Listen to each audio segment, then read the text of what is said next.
Well, good morning, everyone.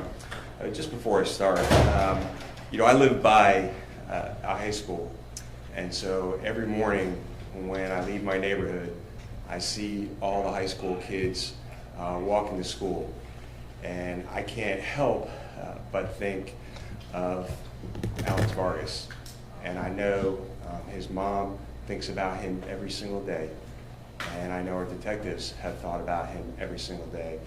On December 18th, 2018, 15-year-old Alejandro Alex Vargas Martinez was walking to Boone High School like he did every single day, just like all these high school kids we see every single day, on his phone, talking to his mom, when he was robbed and shot and left to die in the street. So we've asked you here today because we're announcing that through collaboration with the State Attorney's Office and the Statewide Prosecutor's Office, we have made an arrest in this case. So DeAndre Florence, who has been a suspect in this case from the very beginning, has been arrested on multiple charges to include first-degree felony murder, racketeering, and robbery. That arrest followed a grand jury indictment that concluded this Tuesday. So this case took a lot of twists and turns in the nearly 5 years since Alex was killed. And I know obviously his mom and his family have never forgotten about this case, but our detectives have never forgotten about this case. They worked so hard and never forget about these kids who are taken from us in gun violence. So I especially want to thank Detective Brian Savelli, who worked tirelessly on this case to bring some measure of justice to Alex's mom and the rest of the family. And again, we can't imagine the pain and suffering that they have gone through losing a 15-year-old high school student to gun violence. So, but we do hope this arrest has brought just a small measure of justice to their family. So this time I'm going to invite State Attorney Andrew Bain to the mic to say a few words.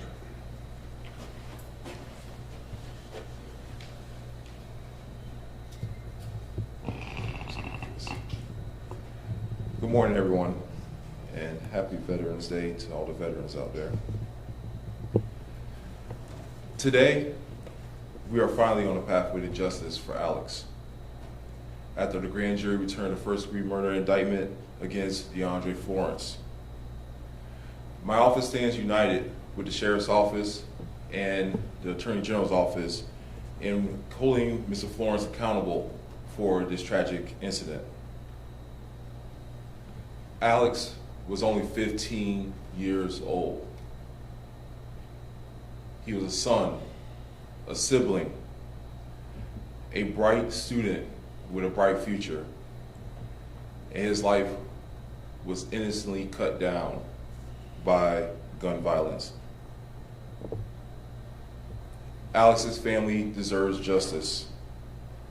Alex deserves justice. Alex's family deserves justice after their hearts were torn out and their hearts were broken in this loss. It is our moral and statutory responsibility and obligation to ensure that those responsible for this heinous crime are held accountable for their actions. I'd like to commend the Orange County Sheriff's Office and particularly Detective Brian Savelli for the unwavering dedication and efforts in investigating this incident. Their commitment to seeking the truth and ensuring that justice is served is nothing shorter than remarkable. Since I took office a few months ago, my office and the Sheriff's Office and the Attorney General's Office have been working hand in hand to make sure that this day was going to happen. By having this case prosecuted at the state level, we're able to add racketeering to the charge and hold these people accountable for this criminal enterprise that took Alex's life. I have cross-sworn the statewide prosecutors in this case so that they can operate here in Orange County in seeking justice for Alex. This collaboration is a testament to our collective determination to bring closure to Alex's family and our community. We will continue to work together with the Orange County Sheriff's Office and with the statewide prosecution's office to make sure that justice is served. And I'd like to invite Detective Savelli to give you all an update. Thank you, sir. As you guys know, Alex was murdered December 18th, 2018, walking to school. It's not every day that the homicide unit investigates a 16-year-old walking to school. And I'm pleased to say that we've worked with the family hand in hand since day one, and we'll continue to be there for them through the court process, and we look forward to that. Ms. Dolka has prepared a statement, and she would like to talk about Alex. Thank you. Good morning.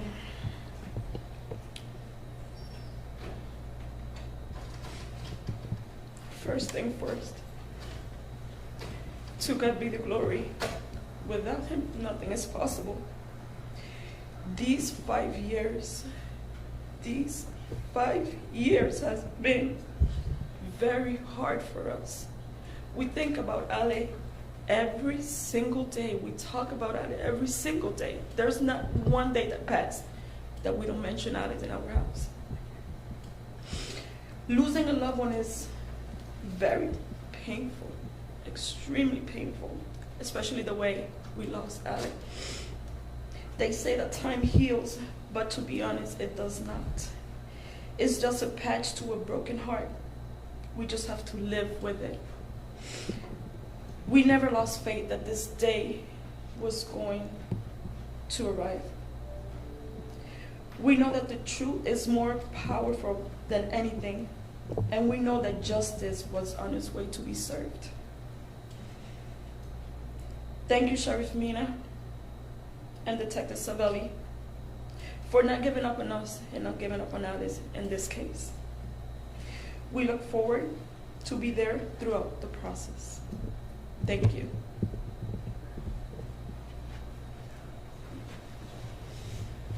All right, so that's the end of our formal comments, but we'd be happy to take any questions. Sure. So Florence has been a suspect in this for years. So can you talk about what was the holdup in filing these charges and what was the final straw that got? Well, I'll let Detective Savelli talk about the specifics of it, but I did want to add that a short time ago, we did learn that the Attorney General's office had formed a cold case unit to look at older homicides. This was one of the cases that we presented to them, and it was their suggestion that we go for racketeering charges through the statewide prosecutor's office. Sure, and as you can imagine, throughout the 5 years, there's been 9 crimes that we were able to link. So that takes a little time to piece together and actually prepare a decent case. So although he's been a main suspect for years, it takes time to piece forensics, interviews, and things of that nature together to come up with a good case. The sheriff mentioned some of the twists and turns in this case over the 5-year period. Is there some highlights that you could give us that were main points, breaking points, anything like that? No, not at this point. It's just been ongoing for years, and so with forensics, digital evidence, and interviews throughout the years, we were able to piece it together finally. How did the racketeering angle come into this as an aspect that could be prosecuted here? Like the sheriff said, through the office of statewide the prosecutor's office, working together with them. And can you talk about the other crimes that are linked to this, so that we can sort of get a wider picture of what else is going on here? Sure. So as I think a couple of years ago, we talked about the death of Denham Williams, who was his partner in crime, I guess you could say, for all these crimes. So we have that. We had a robbery and a couple commercial burglaries, along with some grand thefts of automobiles that they were using to facilitate their crimes. Are there more or less coming? Potentially. So the racketeering aspect would be the stolen cell phone operation? It's working together as an organized crime, correct. So all of them put together. Can you list out for us, just to get a big picture of what's going on here, like some of the other players and what kind of operation they were running here that, you know, that Alex unfortunately got cut out kind of in the middle of? Well, Alex was a victim of a robbery that turned deadly. And so did Denham Williams was a victim of a robbery, but he was just on the other end of it, right? And so, as you can imagine, robberies, commercial burglaries, stolen vehicles, things of that nature, you know, they formulated an organized crime, and that's what the Office of the Statewide Prosecutors put together for us. Detective, this day and age, in 5 years ago, everybody has a cell phone. Who robs a kid of one when they're walking down the street? How do they do that? You know, that I can't answer for you right now. I can't reason why people kill anybody for any reason, let alone a cell phone. So, you know, that's unimaginable to me. So I actually don't have an answer for you on that. Who knows? And for the other crimes that you mentioned, were they also robbing people, or was it mostly like empty cars and empty buildings? Were there other violent crimes like this? There's persons robberies, there's commercial burglaries, so it's a wide variety of crimes. Was this all just in Orange County, or did it stretch across other parts of the state? It went into Seminole as well. The weapon that was used in the homicide, that has been recovered? It has not. Okay, was it, at one time, wasn't there, it thought it was thrown into a lake? Yes, sir. Okay, and so it's never been found? Never been found. Was that one of the big hangups as far as why charges couldn't have been filed? I don't know if you would say that's a big hangup, but that was one of the things we were trying to work through. All right, everybody good? Thank you, everyone. Thank you, Sheriff, State Attorney. Are we gonna expel them to the prison? I'm sorry? The expel them to the I'll get everyone's names and spellings for you, yeah. Sure.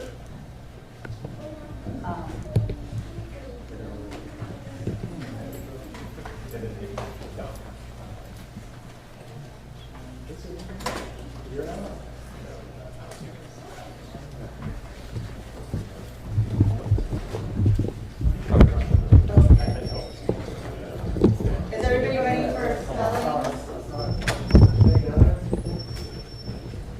Everybody else? I'm just gonna move that to the center.